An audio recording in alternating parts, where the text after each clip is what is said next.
Bonjour à tous. Alors aujourd'hui j'avais envie d'improviser avec vous ma formidable recette du magret de canard aux châtaignes et aux cèpes à tête noire, accompagné de quelques pommes de terre rissolées et de sa purée de céleri rave vanillée. C'est gonflé. Le tout sur un lit délicat de jus corsé. Toujours est-il qu'il s'agira d'une première. Alors comme disait mon pote fan d'arts martiaux, advienne capoeira. Alors pour ce faire vous aurez besoin d'un cèpe à tête noire, d'un magret de canard, de quelques pommes de terre, d'une branche de romarin, et enfin de quelques châtaignes. Kaline, tu t'en vas? D'un peu de céleri que vous agrémenterez d'une gousse de vanille. Pour arroser les cèpes en fin de cuisson, il vous faudra un filet d'huile de noisette. Pour la sauce et la cuisson des cèpes, vous aurez besoin d'une noix de beurre qu'il vous faudra clarifier, d'une gousse d'ail et d'une échalote. Et enfin, d'un bon verre de vin rouge. Pour commencer, prenez votre magret de canard que vous aurez pris soin de quadriller de manière à faire fondre la peau dans une poêle à froid, à feu doux, pendant une vingtaine de minutes. Pendant ce temps, entaillez les châtaignes du côté plat à l'aide d'un petit couteau, comme ceci. Et déposez-les sur une plaque de cuisson. Et enfournez-les à 200 degrés pendant une vingtaine de minutes. Ajoutez une petite coupelle d'eau afin d'attendrir la chair. Réservez l'excès de graisse dans un petit ramequin.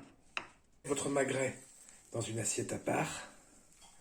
Le temps de faire rissoler dans un peu de graisse de canard que vous faites chauffer à feu plus fort de manière à faire chanter vos pommes de terre.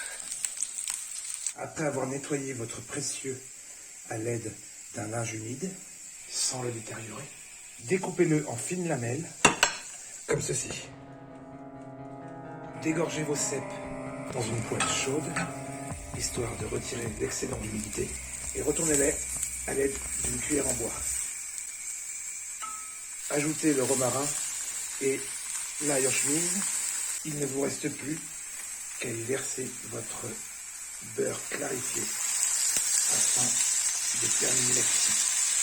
Sans oublier une pointe de fleur de sel. Après avoir terminé votre purée de céleri rave, ajoutez-y la gousse de vanille dont vous aurez préalablement extrait les saveurs de la pointe d'un couteau, ainsi qu'une noix de beurre. Mélangez bien le tout, une consistance bien douce et homogène.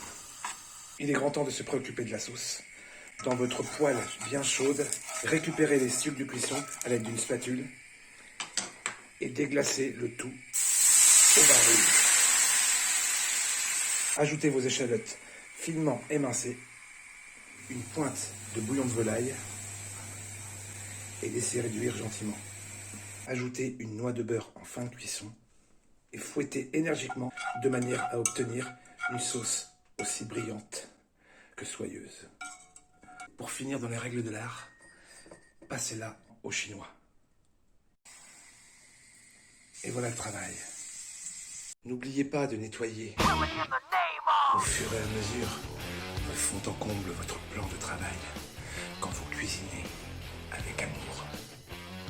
L'heure est enfin venue de passer au dressage. Disposez quelques tranches de magret dans votre assiette, comme ceci. Une quenelle de céleri vanillé, vos pommes de terre rissolées, sans oublier votre précieux, le fameux cèpe à tête noire que je vais goûter, savourer pour la première fois de mon existence. N'oublions pas de disposer quelques châtaignes pour toujours un peu plus de gourmandise. Le bouquet final, la sauce corsée, délicatement posée sur la viande, avec une pointe de déco, en quelque sorte, ma signature. Et si l'on saupoudrait un peu l'ensemble de quelques copeaux de châtaigne, parsemés de quelques gouttes de velouté de balsamique.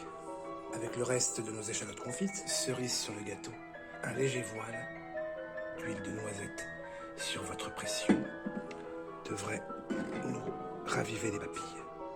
Il ne me reste plus qu'à vous souhaiter à la bonne vôtre et un joyeux appétit. À bientôt.